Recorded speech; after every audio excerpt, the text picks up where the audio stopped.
নমস্কার বন্ধুরা, Piyali lifestyle with village ফুডে সকলকে স্বাগত জানাচ্ছি। চটজলদি একটা দুর্দান্ত রেসিপি তোমাদের সাথে শেয়ার করব। প্রতিদিন তো আমাদের রুটি খেতে ভালো লাগে না, এইভাবে বানিয়ে নিতে পারো, খেতে কিন্তু দুর্দান্ত লাগবে। তাহলে কিভাবে করলাম চলো দেখে নেওয়া যাক। এটা মাখার জন্য এখানে একটা পাত্র নিয়ে নিলাম। এবার এই বাটির মাপে আমি 4 বাটি আটা নিয়ে নেব।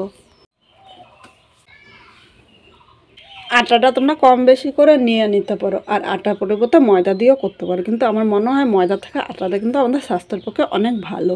এবার এখানে স্বাদ অনুযায়ী লবণ নিয়ে নিলাম, হাফ চামচ ইস্ট নিয়ে নিলাম। মধ্যে কিন্তু আর কিছু দেবো না, শুধু এই লবণ আর ইস্টটাই দিয়েছি। আর যারা ইস্টটা পছন্দ করো না তারা কিন্তু ইস্টটা স্কিপও করতে পারো। এবার শুকনো উপকরণগুলো ভালো করে মিশিয়ে নিয়েছি। এখন আমি অল্প অল্প জল দিয়ে আটাটা মেখে নেব।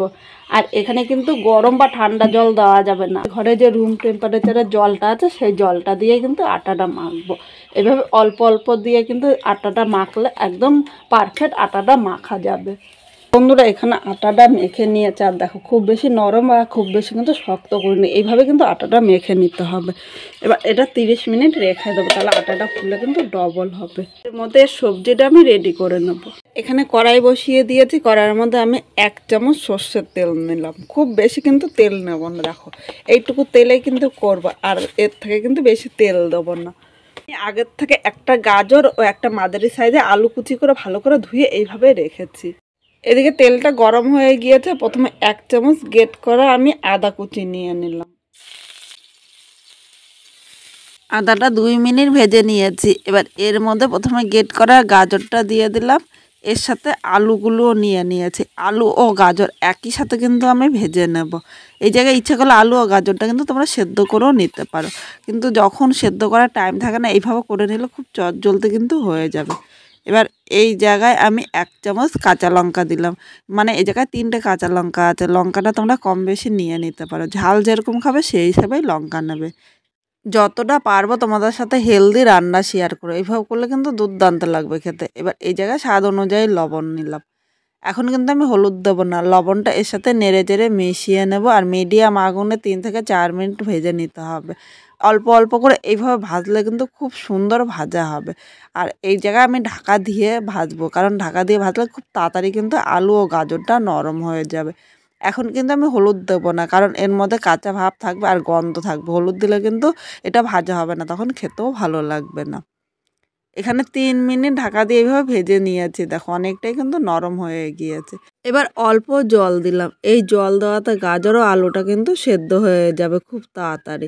এবার জলের সাথে নেড়ে চেড়ে মিশিয়ে নিয়েছি। এই জায়গায় কিন্তু ঠান্ডা জল দেবে না, একটু গরম জল দেবে, তাহলে তাড়াতাড়ি কিন্তু সেদ্ধ হবে। ঠান্ডা জল দিলে আলু ও গাজরটা কিন্তু কাঁচা থাকবে, তখন খেতে একদম ভালো লাগবে না।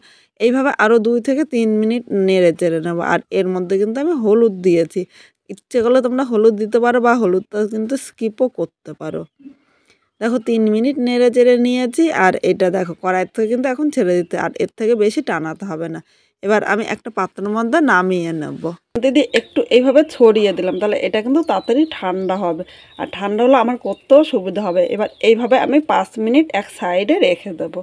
এবার এখানে আটা মাখাটা নিয়ে আসলাম, আর আটা মাখাটা এইভাবে মেখে রাখলে আটাটা কিন্তু অনেকটা নরম হয়েছে আর অনেকটা ফুলেছে। এই দেখো, আর একবার আটাটা একটু মেখে নেব। এর উপর দিয়ে অল্প আটা আমি ছড়িয়ে দিলাম, কারণ অনেকটাই নরম হয়ে গিয়েছে। এবার আর একবার এইভাবে একটু মেখে নেবো, তাহলে ভেতরের যে হাওয়াটা আছে সেই হাওয়াটা কিন্তু বেরিয়ে যাবে। বেশি কিন্তু আটা দেবো না, এটা কেন বেশি শক্ত করা যাবে না। এবার মাখা হয়ে গিয়েছে, এই আটার থেকে আমি লেচি কেটে নেব। আমরা যেরকম রুটি করি তার থেকে একটু বড়, মানে একটু মোটা মোটা করে লেচিটা কাটতে হবে। এখানে আমি 3টে লেচি করেছি। এবার হাতের সাহায্যে এইভাবে গোল করে নিলাম। এখন এই আটাটা তোমরা কিন্তু বেলেও নিতে পারো, আমি বেলবো না, আমি হাতের সাহায্যেই করব। প্রথমে দেখো আমি হাতের উপর একটু আটা ছড়িয়ে নিলাম। এবার এইভাবে হাত দিয়ে আমি এইভাবে যে গোল বলের মতো করে, এরকম বলের মতো করে নিলাম। মনে হয় বেলার থেকে এইভাবে সুবিধা হয়, আর যারা এইভাবে পারবে না তারা কিন্তু একটু বেলে নিতে পারো। আর খুব বেশি কিন্তু আমি পাতলা করিনি, একটু মোটা সাইজে করে নিতে হবে। আর যদি মনে হয় যে হাতে একটু লেগে যাচ্ছে, তখন এই উপর দিয়ে অল্প অল্প আটা ছড়িয়ে নিতে পারো, তাহলে কিন্তু হাতে লাগবে না। এখানে যে পুরটা আমি রেডি করেছি, এই জায়গায় 1 চামচ পুর নিয়ে নিলাম। আর হাফ চামচ পুর নিয়েছি। এই পুরটা একটু বেশি দেওয়াতে এটাই কিন্তু খেতে দারুণ লাগবে। এবার মুখটা ভালো করে কিন্তু সিল করে নিতে হবে, আর এরকমভাবে করতে হবে যাতে ভেতরে পুরটা বাইরে বেরিয়ে না আসে। এবার এই দেখো, এবার এই রুটিটা আমি গোল করে নেব। এইভাবে হাতের সাহায্যে গোল করে নিতে হবে। সুন্দরভাবে কিন্তু গোল হয়েছে। এখন বেলবো না, এইভাবে আমি তোমাদের দেখাচ্ছি। এই দেখো, হাতের সাহায্যে এইভাবে চাপ দিয়ে নেবে। এই কারণ বেলতে গেলে অনেক সময় দেখা যায় পুরটা বেরিয়ে যায়, আর এইভাবে করে নিলে কিন্তু একটু পুর বেরোবে না। আর একটু মোটা মোটা করে করতে হবে, খুব বেশি কিন্তু পাতলা করব না। এই থালার উপরে রেখে দিলাম। একইভাবে এটাও করে নেব। বন্ধুরা, এখানে সব কটা তৈরি করে নিয়েছি, আর অনেকটা পুর বেঁচে আছে। এই পুরটা কিন্তু আমি ফেলে দেবো না।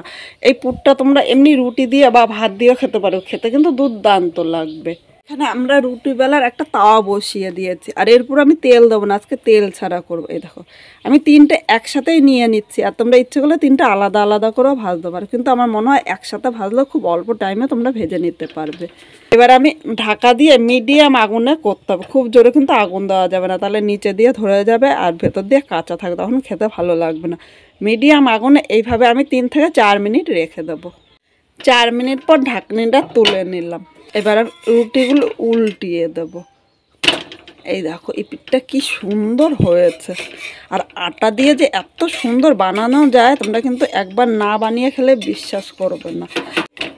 ঢাকা দিয়ে আরও 4 মিনিট রেখে দেবো। আর আমি চটজলদি করে নিলাম। প্রতিদিন রুটি না খেতে ইচ্ছে করলে এইভাবে করে নিতে পারো, খেতে কিন্তু দুর্দান্ত লাগবে। এবার আমি ঢাকনিটা তুলে নিলাম। এইভাবে আমি তেল ছাড়া ভেজেছি, ইচ্ছে করলে তোমরা কিন্তু তেল দিয়েও ভাজতে পারো, কিন্তু আমার মনে হয় তেল ছাড়া খেতে কিন্তু এটা ভালো লাগবে। সবসময় তেল দিয়ে আমাদের কিন্তু না খাওয়া উচিত। যতটা পারবে তেল মশলা কম দিয়ে তোমাদের সাথে রান্নাগুলো শেয়ার করছি। কীরকম লাগলো কমেন্ট করে জানাতে কিন্তু ভুলো না। নতুন কোনো বন্ধু যদি এই ভিডিওটি দেখতে আসো, ভালো লাগলে একটা লাইক শেয়ার ও কমেন্ট করো, আর সাবস্ক্রাইব করে পাশে থেকো, যাতে নতুন নতুন ভিডিও আপলোড করলে সবার আগে নোটিফিকেশন আপনার কাছে পৌঁছিয়ে যায়। করে দিলে বাচ্চারা তো প্রতিদিন রুটি খেতে চায় না, বাচ্চারাও কিন্তু খুব পছন্দ করবে। আর স্কুল কলেজের টিফিনে কিন্তু এইভাবে করে দিতে পারেন, ওরাও কিন্তু খুব ভালোবেসে খাবে। এই রুটিটা খেতে কিন্তু কোনো তরকারি লাগবে না, এমনিও খেতে পারবেন, বা বাচ্চাদের একটু সস দিয়ে দেবেন, বাচ্চারা কিন্তু আরও পছন্দ করবে। এখানে দেখো রুটিগুলো হয়ে গিয়েছে, আর কত সুন্দর হয়েছে। তেল ছাড়া এত সুন্দর যে হয়, তোমরা একবার না করলে কিন্তু বিশ্বাস করবে না। এবার আমি নামিয়ে নিলাম। আজকে আমি 3টে করেছি, তোমরা কম বেশি কিন্তু করে নিতে পারো। সকালবেলা চটজলদি দুর্দান্ত লাগবে এইভাবে খেতে।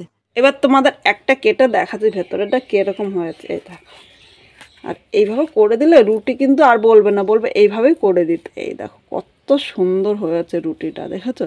আর ভেতরেটা একদম দেখো পকেটের মতো ফুলেছে। এভাবে করে দিলে কিন্তু বাচ্চারাও পছন্দ করবে, আর দারুণ লাগে খেতে। আর কীরকম লাগলো কমেন্ট করে জানাতে কিন্তু ভুলো না। এই রুটিটা কিন্তু একদম নরম হয়, দেখো খুব সুন্দর। মানে তুমি এরকম মুঠ করলে কিন্তু 1 মুঠ করে নিতে পারছো। ভিডিওটা দেখার জন্য তোমাদের অসংখ্য ধন্যবাদ।